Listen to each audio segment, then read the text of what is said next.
Welcome po mga kakuya ko, yung lingkod Jonathan, TV Mix Vlogs po mga kakuya. No? So nagbabalik, no? So ito yung daily catechism natin po mga kakuya about sa mga spiritual warfare. Ang ating topic natin po today po mga kakuya, napakaganda at na talagang ito ay magbibigay sa atin ng inspirasyon at ito ang magbibigay sa atin ng mga hakbang na para maiwasan natin kung para malalaman natin ito ba ay depression, ito ba ay oppression, ito ba ay positions, no? So ang na topic na natin ang ating dalawang topic natin mga kakuya about sa depression and oppression po mga kakuya. So dito sa oppression, ang mga halimbawa na paulit-ulit na tukso, no, gawin ng mga demonyo, ito ay mga interior na diskarte ng mga fallen angel para lituhin tayo at linlangin, no. So pag-aatake, ganito ang uri ng atake ng pag sinabing oppression po mga kakuya. Ito yung panlabas na atake ng mga demonyo, itong personal na kasalanan, pananakot, no,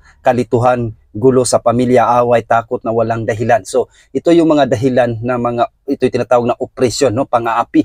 Ito yung diskarte ng mga fallen angel para tayo ay lituhin, no. So para mailayo tayo sa Diyos. Ito atake na panlabas po mga kakuya, no. Ito yung tinatawag na oppression. So pagdating naman sa depression po mga kakuya, ito yung mga trauma, no, sanhi ng trauma, chemical imbalance sa utak, no. So problema sa buhay, pera, relasyon at sa trabaho, no. So kasalanan na hindi pinagsisihan, minsan epekto ito ng spiritual oppression naman, no. So dito din papasok ang spiritual oppression kung may demonic attack dito, no. So yan po ang depression po mga kakuya, may trauma, chemical imbalance sa utak, no, problema sa buhay at pera, yan ang depression. So pwede rin ito ihambing din sa mapunta lang ko nito kung may haluan natin ng oppression kung mayroong demonic attack siya, no. So yan po ang ating nauna na nating na topic. So ngayon, topic natin for today is about sa possession. So ito ang nakakatakot itong po mga kakuya dahil ito ay dahil ito ay talagang para mabigyan tayo ng guidance, no. So ito, akala ko sa pelikula lang natin ito makikita po mga kakuya, pero ito ay totoo pala sa totoong buhay, no, na talagang mag-ingat po tayo po mga kakuya. So ngayon natin tatalakayin ito, ano ba ibig sabihin ng positions po mga kakuya, no. So ito ang spiritual na pagkasanib ay tumutukoy sa kalagayan kung saan ang isang tao ay nasapian o kinokontrol, no. Take note, kinokontrol ng isang masamang espiritu o demonyo. Hindi ito basta na ordinaryong tukso, kundi isang malalim na matinding pananakop ng masasamang espiritu sa katawan ng tao. So ito pala po mga possession po mga kakuya, ito na kinokontrol na tayo ng demonyo, no. Ito ay possess, no, possession, no. So dito, so ano ang pananaw ng simbahan about dito po mga kakuya about sa possession nito, no. Anong ibig sabihin nito, no? Ang demonyo ay maaring kontrolin ang kilos, no, kinokontrol tayo dito, kilos, pananalita at katawan ng isang tao. So ibig sabihin kinokontrol tayo ito, kakaiba itong possession ito mga kakuya. Ikalawa, pero hindi nito makontrol ang kaluluwa o malayang kalooban, free will ng tao. So hindi niya kaya daw control, pero ang ating katawan kayang-kaya niya kontrolin po mga kakuya, no. So ang ikatlo, mas matindi ito kaysa demonic oppression. So ang tandaan natin ang demonic oppression po mga kakuya, iyan po nga sinabi natin kanina, no, panlabas na parang tukso siya para kunwari magdasal ka ngayon at maraming papasok sa isip mo na maraming gawain at itatanim sa iyo ng demonyo para hindi ka na magpatuloy sa pagdarasal. So ibig sabihin ang diskarte ng oppression ng fallen angel dito ay panglabas na tukso. Pero itong possession, ito yung exterior na talagang ang demonyo na talaga nagkukontrol sa atin, no. Mas matindi ito kaysa demonic oppression, panlabas na pag-atake o demonic obsession, mental spiritual torment, no. So ang mga palatandaan ng pagkasanib ayon sa simbahan, ito yung mga palatandaan po mga kakuya ayon sa ating simbahan. Una, no, pagsasalita ng hindi kilalang wika ng lakas hindi natutunan. So ibig sabihin yung speak of tongue, no. So hindi natin maintindihan kung ano, kahit is-translate natin sa anumang bagay at hindi talaga maintindihan, no. So ang ikalawa, lakas na hindi natural. Halimbawa, sobrang lakas sa katawan, maliit ka na tao pero kayang-kaya mong bumuhat ng 10 tao, yan kakaibang lakas, no. So yan halimbawa ng mga possess, no. Ang ikatlo, matinding galit o takot sa mga banal na bagay katulad naman ng cross, banal na tubig, no, mga holy water, no, yan ang palatandaan na yan ay possess talagang tao na ito, no? So ang tao na yun. Ang pang-apat, kaalaman sa mga lihim na bagay, halimbawa sa kasalanan ng iba. So alam niya ang kasalanan ng iba, no? So marami na dito tayo na nasubaybayan dito sa punto por punto, lalo na po kay Father Darwin sa kanyang mga exorcism, no? So talagang alam na alam ng demonyo na kahit ibubunyag daw ang mga kasalanan ng mga kaparian. So good news dito, kumakanta lang ng si Father Darwin about sa mahal na birhen at talagang galit na galit ng demonyo. Father Darwin, tinabunan daw at tinulungan daw siya na mahal na birhen, no? So kaya hindi na siya makakita sa lahat ng kasalanan ng isang tao. Ganun ang demonyo, no, mga kakuya. Kaya na talaga dito natin malalaman ito yung mga palatandaan na pagkasanib ayon sa simbahan, no, na mayroon tayo na possess na tayo ng mga masasamang espiritu. Ang panghuli, paminsang pagkawala ng kontrol sarili, pagbabago ng boses o personalidad, pabago-bago daw ng boses, at paminsan-minsan pagkawala ng kontrol sa sarili, yung hindi na kanya makontrol ang kanyang sarili. So ito yung mga palatandaan na pagkasanib, no, mga possess, mga kuya, sa isang tao. So tugon ng simbahan dito, ano bang tugon ng simbahan dito? Ito yung good news po, mga kuya. Anong tugon ng simbahan dito? Sa exorcism, isang banal na ritual na ginagawa ng mga pari na may pahintulot ng obispo, kailangan may authority, no? So ayon sa Catechism of the Catholic Church, paragraph 1673, no, ang eksorsismo ay ginagampanan upang paalisin ang demonyo o upang palayain ang isang tao mula sa pagkasanib, no? Pagkakasanib gamit ang espiritual na kapangyarihang ipinagkatiwala ni Kristo sa simbahan. So ibig sabihin, ang mga kaparian lang talaga ang binigyan ng authority, no, lalo na po sa mga ating kaobispuan, dahil sila ay mga exorcism, no? So ibig sabihin po, mga kuya, kapag mayroon na tayong ganitong problema, kailangan tumawag tayo ng mga kaparian, lalo na po sa mga kapari na may kaalaman tungkol about dito sa exorcism. So lahat ng pari ay exorcism po, mga kakuya, dahil sila ay talagang kumbaga naordinahan bilang pari, no? So take note po yan, basta tawag lang tayo ng isang pari, no? So mga halimbawa sa Biblia, ito yung mga halimbawa sa Biblia po, mga kuya, na meron talagang na-possess o possession dito, no? So dito sa Marcos 5 verse 1 hanggang 20, no, ito po ang ating mababasa. Pinapalayas ni Jesus ang maraming demonyo, legion ang tinatawag to, legion, no? So talagang pinapalayas daw ni Jesus ang mga maraming demonyo. Ibig sabihin, marami talaga po, mga kuya. Sa Marcos 5 verse 1 hanggang 2, ibig sabihin po, mga kuya, nag-existito talaga, no, talagang mga ganitong gawain ngayon, no, sa noon at sa ngayon ay talaga hindi talaga siya magkaiba po, mga kuya. Talagang meron na.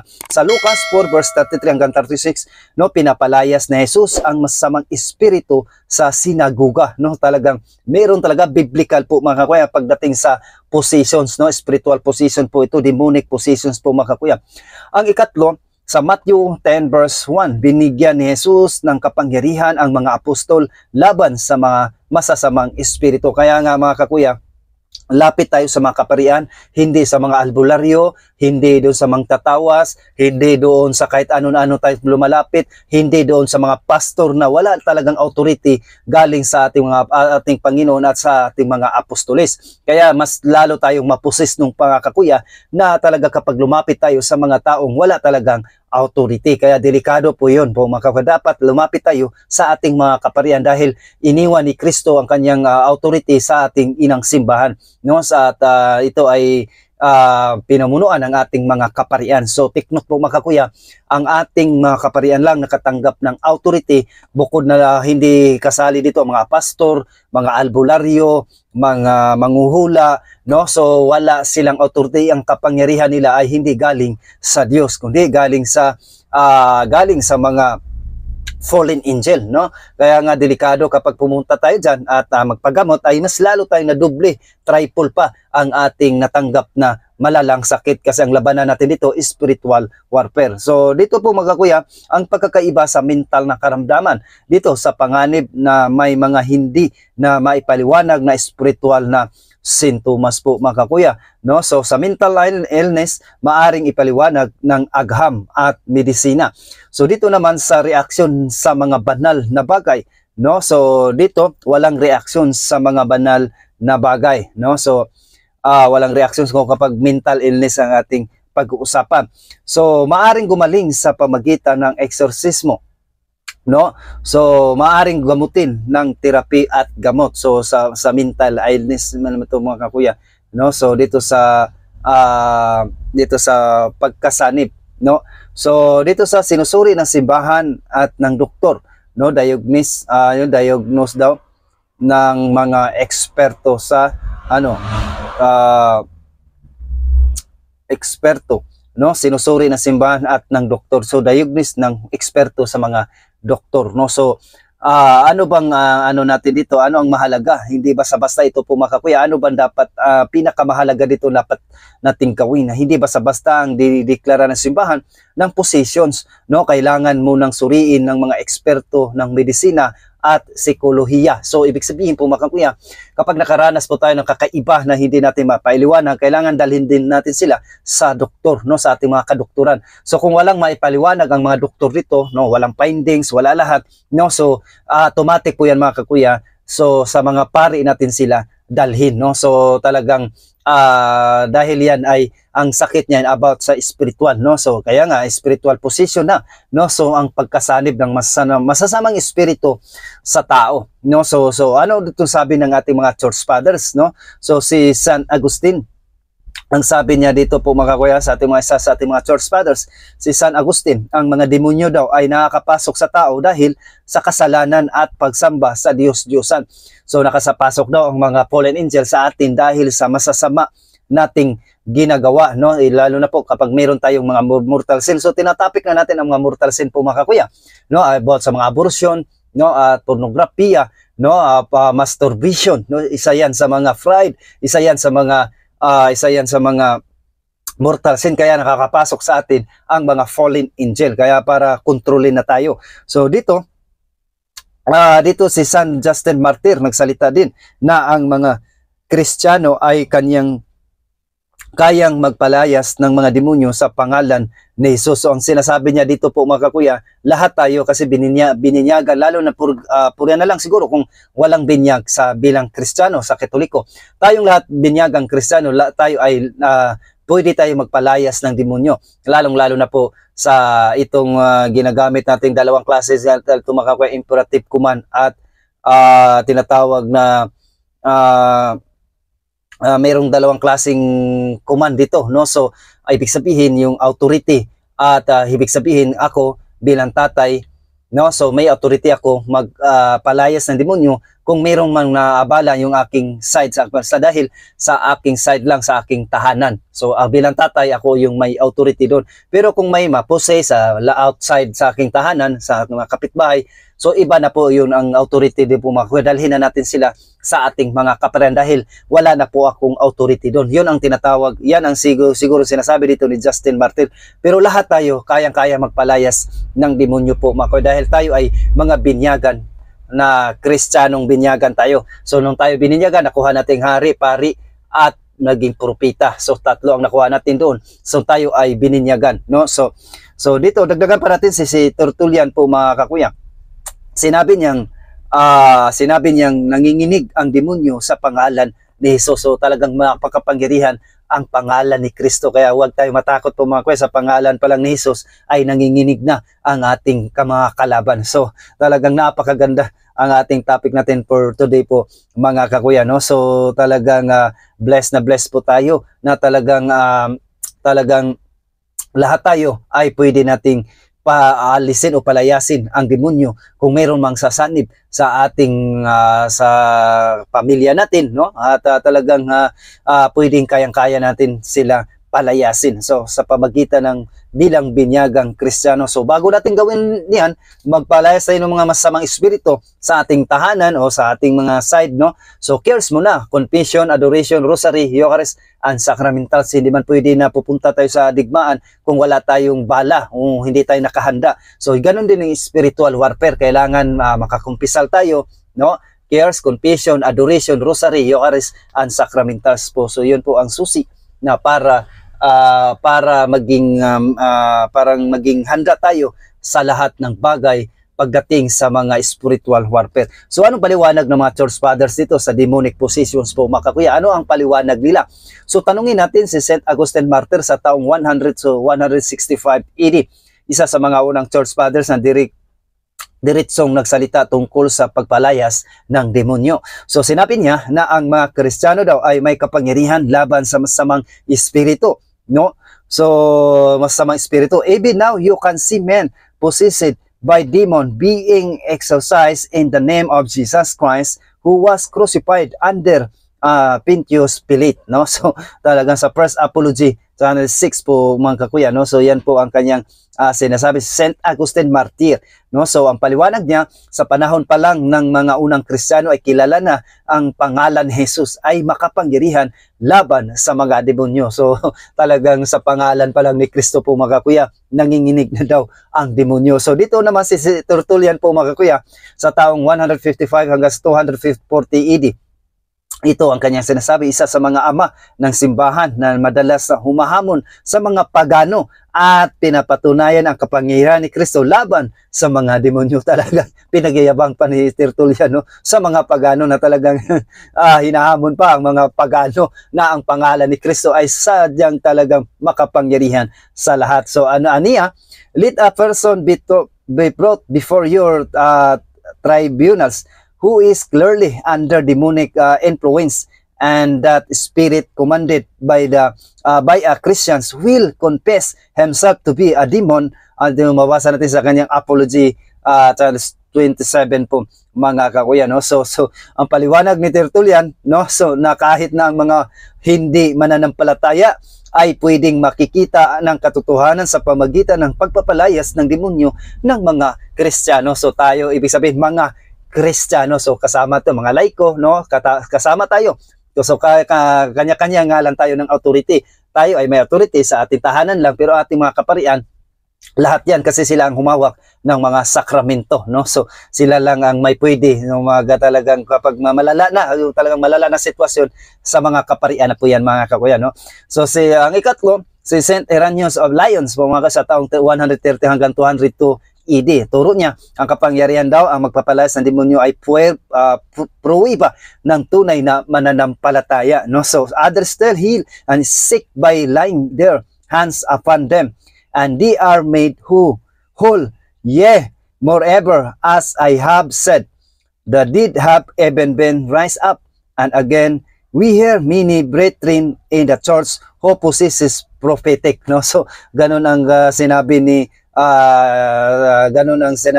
Irenaeus of Lyons po, mga kakuya. Turo niya, ang kapangyarihan daw ay magpapalayas ng demonyo ay pruweba ng tunay na mananampalataya, no? So talagang yan po ang kanyang sinasabi po, mga kakuya, no? So talagang napakaganda, no? So ang kanyang sinasabi. So ang paliwanag ni si Irenaeus, ang pagkilos daw ng Diyos sa simbahan kabilang ng exorcism ay patunay na totoo ang pananampalataya ng mga Kristiyano. So pinatunayan na talaga tunay ang pananampalataya ng mga Kristiyano. So pang-apat, si Origen sa taong 184 hanggang sa 253 AD.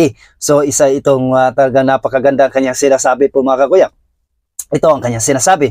Isa sa mga unang teologong nagsabi na ang mga demonyo ay spiritual na nilalang na nagtutulak sa tao sa kasalanan o pagkawasak ng sarili. Kaya nga, mga kakuya, yung mga mamamatay tao, corruption, talagang addiction sa masturbation, addiction sa porn, yan ang mga demonyo nagtutulak niyan para tuksoin ang isang tao, kaya para malugmok sa kasalanan. So ano ang mangyayari kapag tayo ay nalugmok sa kasalanan? Ay mapunta talaga tayo sa dagat-dagatang apoy, kasi yan ang trabaho ng mga fallen. Kaya nga labanan natin po, mga kakuya, no, sa pamagitan ng mga panalangin natin, no, sa fasting, prayer, no? So yan talaga ang number one na ating gawin bilang mga binyagang Kristiyano, no? So cares, confession, adoration, rosary, Eucharist, and sacramentals po, mga kakuya.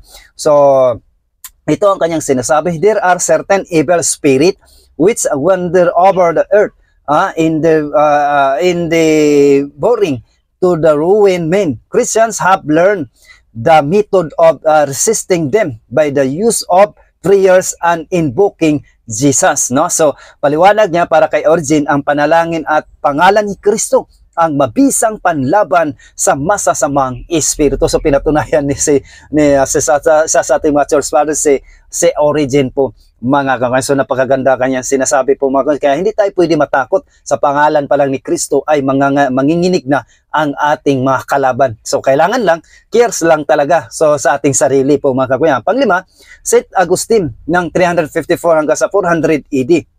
430 AD. Isa sa pinakilalang ama ng simbahan, tinuturo niya na ang demonyo ay may limitasyon. Tikot ha, ang demonyo do ay may limitasyon.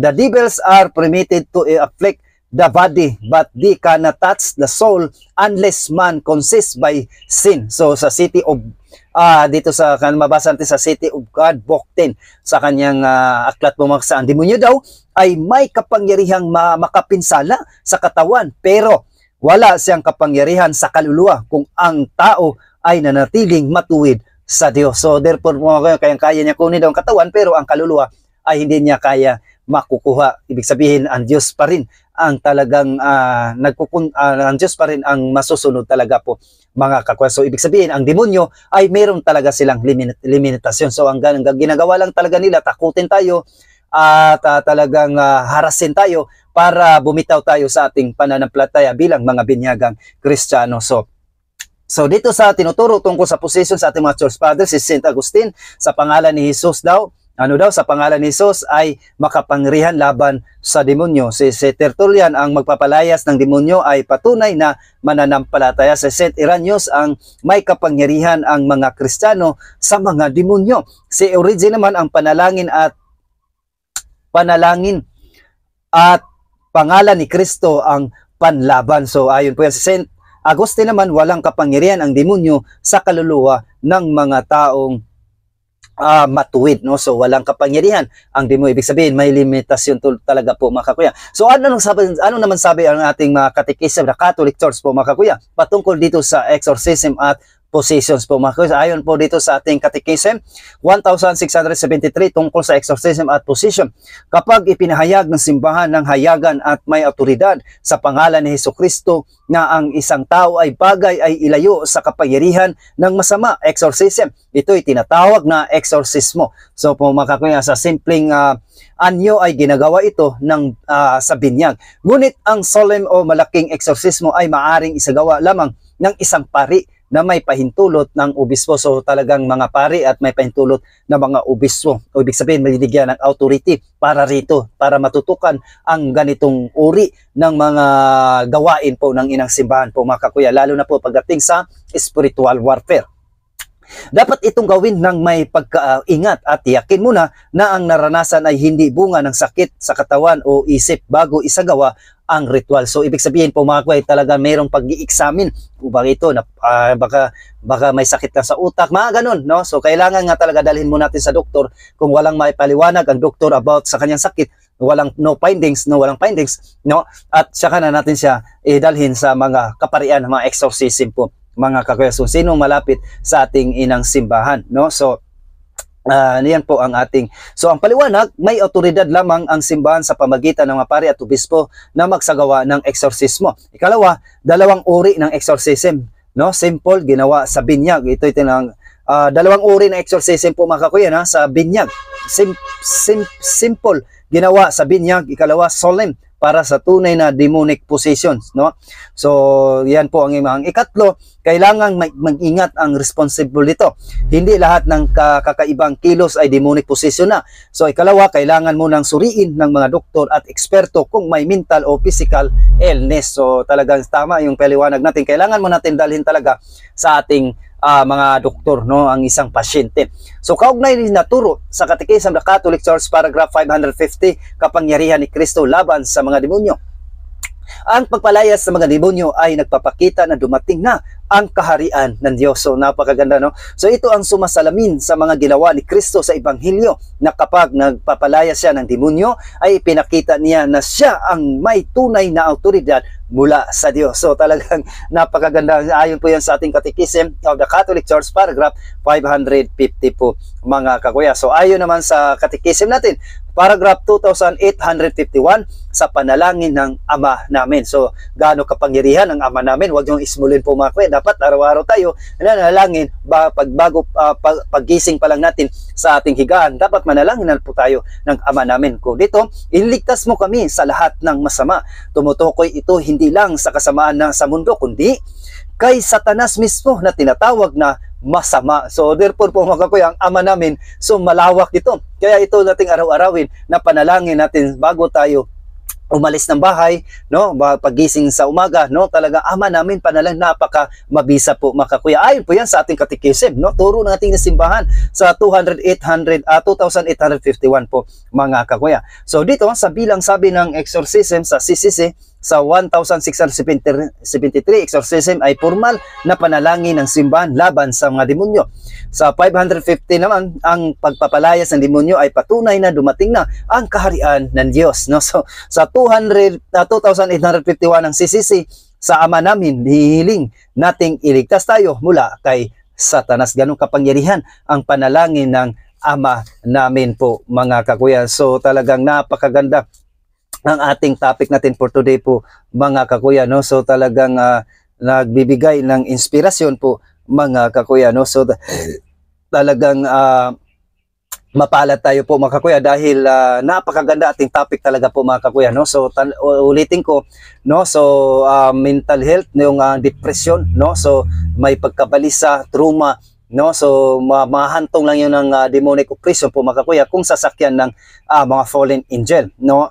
So ang oppression naman iyon ay interior demonic attack po mga kakuya, yung panglabas, no? Panglabas na atake ng mga fallen angel, no? So talagang yan po ang oppression. So mga kakuya, so ngayon ang ating topic natin kasi ngayon mga kakuya ay possession, demonic possession. Yun naman external, no? Spiritual possession naman ito, no? So pangloob naman ito na kumbaga kinokontrol natin ng demonyo, may possession, nagwawala na tayo. Yan po ang possessions po mga kakuya. So bukas siguro obsession naman ang ating tatalakayin po mga kakuya. So na topic nating depression, no? Demonic obsession, demonic oppression, no? Depression, demonic oppression, no? Depression, oppression at possession. So obsession naman siguro bukas, no, ang panghuli natin, pang-apat po mga kakuya. So yan natin itatopic bukas. So muli, maraming salamat at God bless po sa ating lahat po mga kakuya. Magsuri at talagang manalangin, no? So cares, confession, adoration, rosary, Eucharist and sacramentals po mga kakuya, para may panlaban tayo araw-araw sa mga fallen angel. Kaya ang mga fallen angel hindi nila kaya natin tayong kontrolin. Kaya lahat daw mga Kristiyano ay may kayang kakayahan na magpalayas ng mga demonyo. So kailangan lang may panlaban tayo. Ano yun? Ano yung bala natin ang panlaban sa kanila? Cares, confession, adoration, rosary, Eucharist, and sacramentals po mga kakuya. So muli, maraming salamat at God bless po sa ating mga kakuya. Pro Dio Ecclesia po mga kakuya. God bless at ingat po tayo palagi. God bless.